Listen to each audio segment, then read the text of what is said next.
Ai, fundi. Yes. Ushamaliza kushona? Karibu. Ilikuwa suruali ama socks? Kwani socks gani? Fundi mmoja tutakosana na yeye. Ilikuwa leo ni siku ya harusi yangu bana. Oh, wewe ni wa kitenge. Kitenge fundi, ngoja kitenge. Mimi nataka suti. Suti. Yani wiki tatu zote unijanichunia suti yangu. Oh, wacha nikupime tena. Ati wacha unipime fundi, tutakosana na wewe bana. Wacha mimi. Tutakosana na wewe vibaya sana. Ngoja nilikuwa nimemaliza. Atulukume maliza, mbona unanipima kwa nini? Ni misunderstanding. Wacha nikutengenezee. Mbona mnakuanga hivyo hapo lakini? Wacha tu. Leo ni harusi yangu bana. Mimi nataka kutoka na hiyo suti leo. Wacha tufanye hivi. Wacha nikupime tena.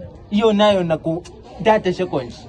Bro, unajua mimi si dem ndo nidanganye. Hiyo 30 seconds. Hata ndio nilikuwa namalizia hapa. Sasa unamalizia hizi ni nguo ya dem? Sikatai, hiyo ilikuanga ya okay, wacha tu nimalizie. Ati wacha umalizie. Fundi tutakosana na hivi bana. Sawa? Shona hiyo kitu haraka hapo. Shona hiyo.